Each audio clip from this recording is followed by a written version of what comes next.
Cordero al matadero, por Roald Dahl.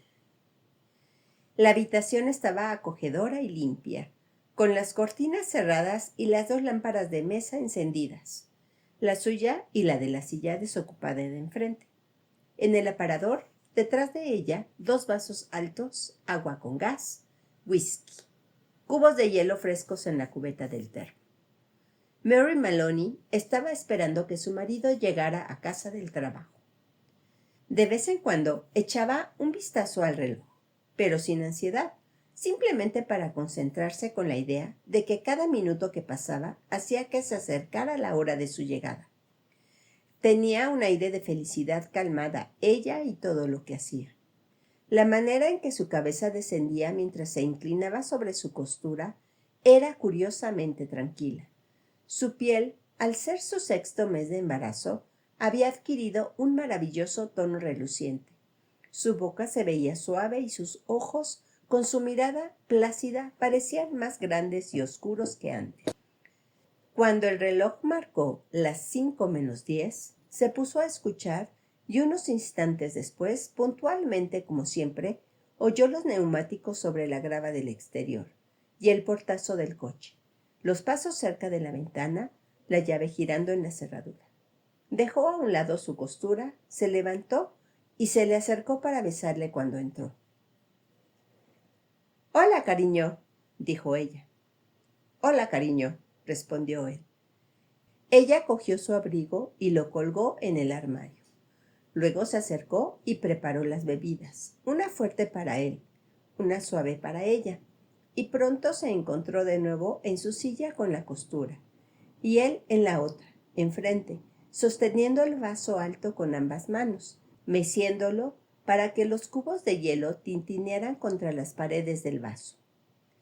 Para ella, este siempre era un momento de dicha del día.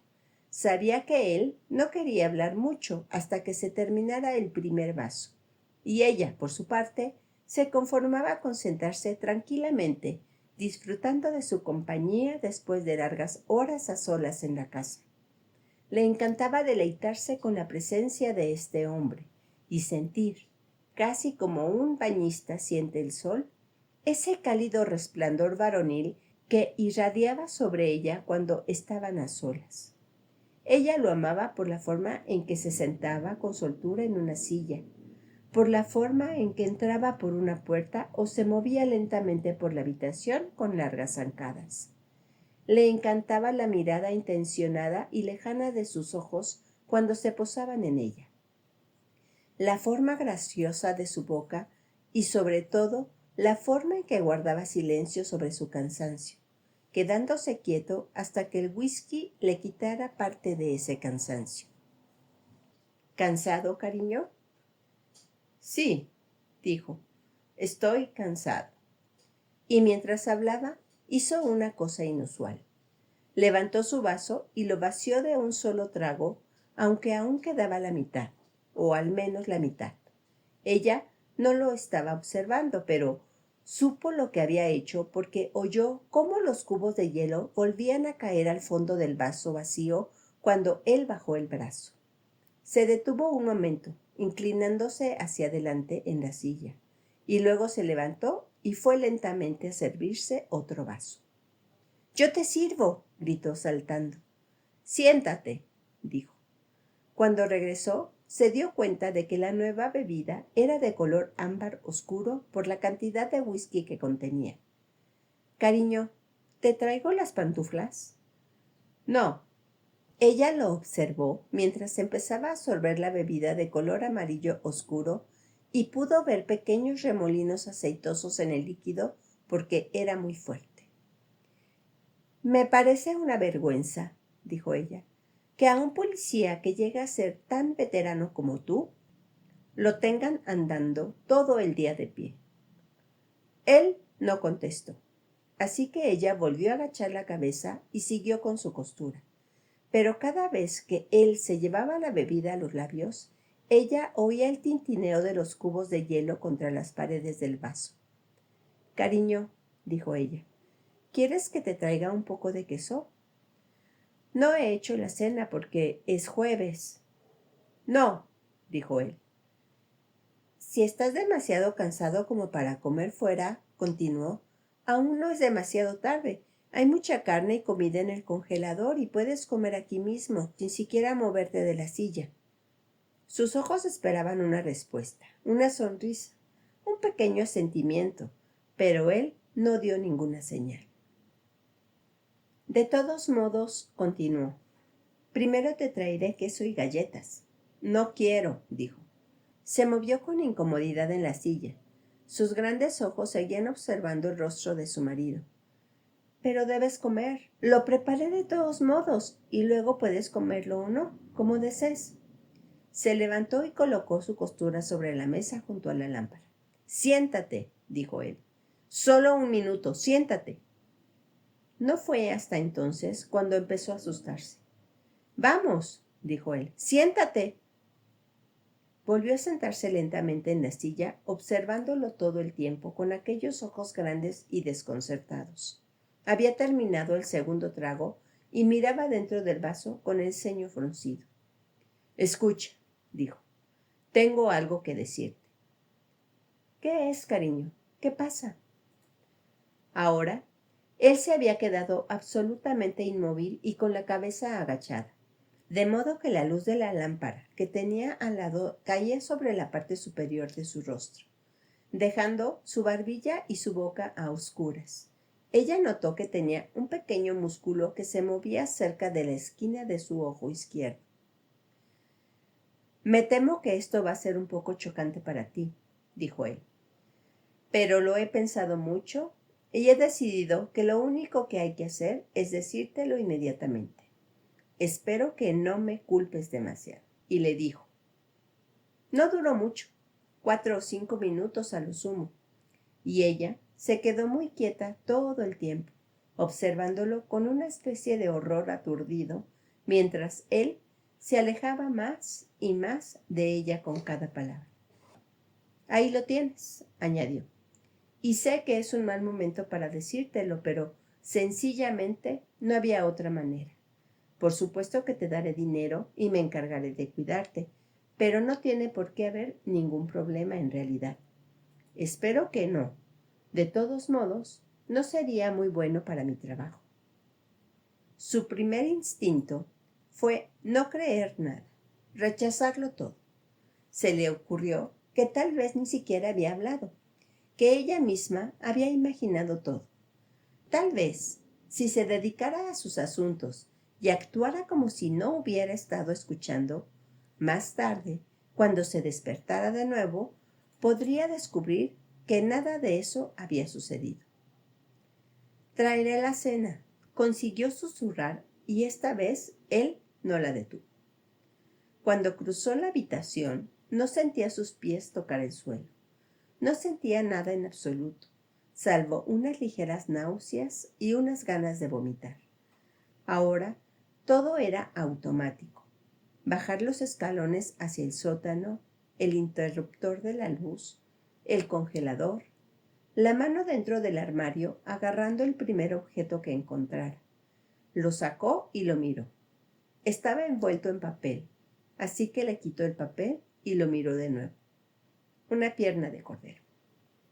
Muy bien, entonces tendrían cordero para la cena. Llevó la pierna arriba, sujetando el fino extremo del hueso con ambas manos, y cuando atravesó la sala de estar, lo vio de pie junto a la ventana, de espaldas a ella, y se detuvo. Por el amor de Dios, dijo él, oyéndola pero sin girarse, no me prepares la cena, voy a salir. En ese momento, Mary Maloney se acercó por detrás de él y sin ninguna pausa balanceó la gran pierna de cordero congelada en el aire y la dejó caer con toda la fuerza que pudo atrás de su cabeza. Podría haberlo golpeado con un palo de acero y no hubiera habido ninguna diferencia. Ella retrocedió un paso, esperando, y lo curioso fue que él permaneció de pie durante al menos 4 o 5 segundos, balanceándose suavemente. Luego se estrelló contra la alfombra. La violencia de la colisión, el ruido, el vuelco de la mesita le ayudaron a salir del shock, Se recuperó lentamente, sintiendo frío y sorpresa, y se quedó un rato parpadeando ante el cadáver, todavía sujetando con ambas manos el ridículo trozo de carne. Está bien, se dijo a sí misma, así que lo he matado. Era extraordinario ahora, lo clara que tenía la mente de repente. Empezó a pensar muy rápido. Como esposa de un detective, sabía muy bien cuál sería la pena. Estaba bien. Eso no le importaba. De hecho, sería un alivio. Por otro lado, ¿qué pasaría con el niño? ¿Cuáles eran las leyes sobre las asesinas con niños no nacidos? ¿Los mataban a ambos, madre e hijo? ¿O esperaban hasta el 10º mes? ¿Qué hacían? Mary Maloney no lo sabía, y ciertamente no estaba dispuesta a arriesgarse. Llevó la carne a la cocina y la puso en un sartén. Encendió el horno a tope y la metió dentro. Luego se lavó las manos y subió corriendo al dormitorio. Se sentó ante el espejo, se arregló el pelo, se retocó los labios y la cara. Intentó sonreír. Fue una sonrisa bastante peculiar. Lo intentó de nuevo. «Hola, Sam», dijo alegremente en voz alta. La voz también sonaba peculiar. «Quiero unas papas, por favor, Sam». «Sí, y creo que una lata de guisantes». Eso estuvo mejor. Tanto la sonrisa como la voz le salieron mejor ahora. Lo ensayó varias veces más. Luego bajó corriendo las escaleras, cogió su abrigo y salió por la puerta trasera por el jardín hasta la calle. Todavía no eran las 6 y las luces de la tienda de comestibles seguían encendidas. «Hola, Sam», dijo alegremente sonriendo al hombre que se encontraba detrás del mostrador. «Vaya, buenas noches, señora Maloney. ¿Cómo está?» «Quiero unas papas, por favor, Sam». «Sí, y creo que una lata de guisantes». El hombre se giró y buscó los guisantes detrás de la estantería. «Patrick ha decidido que está cansado y que no quiere comer fuera esta noche», le dijo ella. «Solemos salir los jueves, ya sabes, y ahora me ha pillado sin verduras en casa». «¿Entonces quiere carne, señora Maloney?» «No, ya tengo carne, gracias. Tengo una buena pierna de cordero del congelador». «Oh, no me gusta mucho cocinarla congelada, Sam, pero esta vez me arriesgaré. ¿Crees que saldrá bien?» «Personalmente», dijo el vendedor, «no creo que haya ninguna diferencia. ¿Quiere estas papas de Idaho?» «Oh, sí, muy bien. Dame 2 de esas». «¿Algo más?» El vendedor la dio la cabeza mirándola agradablemente. «¿Y después? ¿Qué le va a dar para después?» «Bueno, ¿qué sugiere, Sam?» El hombre echó un vistazo a su tienda. «¿Qué tal un buen trozo de tarta de queso? Sé que le gusta». «Perfecto», dijo ella. «A él le encanta». Y cuando todo estuvo envuelto y ella había pagado, puso su sonrisa más brillante y dijo: «Gracias, Sam. Buenas noches». «Buenas noches, señora Maloney. Y gracias». Y ahora, se dijo a sí misma mientras se apresuraba por regresar, todo lo que estaba haciendo ahora era volver a casa con su marido. Y él estaba esperando su cena. Y debía cocinarla bien. Y hacerla lo más sabrosa posible, porque el pobre hombre estaba cansado. Y si cuando entrara en la casa encontrara por casualidad algo inusual o trágico o terrible, entonces naturalmente sería un shock y se pondría frenética de pena y horror. Eso sí, no esperaba encontrar nada. Solo estaba yendo a casa con las verduras. La señora Patrick Maloney yendo a casa con las verduras. El jueves por la noche para cocinarle la cena a su marido. Esa es la manera, se dijo a sí misma. Hazlo todo bien y con naturalidad. Mantén todo absolutamente natural y no habrá necesidad de actuar. Por eso, cuando entró en la cocina por la puerta de atrás, estaba tarareando una pequeña melodía para sí misma y sonriendo. «Patrick», llamó. «¿Cómo estás, cariño?» Dejó el paquete sobre la mesa y pasó a la sala de estar. Y cuando lo vio, allí tirado en el suelo, con las piernas dobladas y un brazo retorcido bajo el cuerpo, fue realmente un shock. Todo el amor de años y la nostalgia por él brotaron dentro de ella, y corrió hacia él. Se arrodilló a su lado y empezó a llorar a mares. Fue fácil, no fue necesario actuar. Unos minutos más tarde, se levantó y fue al teléfono.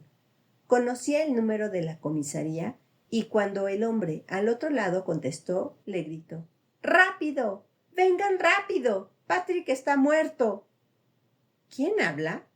La señora Maloney, la esposa de Patrick Maloney. ¿Quiere decir que Patrick Maloney está muerto? Eso creo, sollozó. Está tirado en el suelo y creo que está muerto.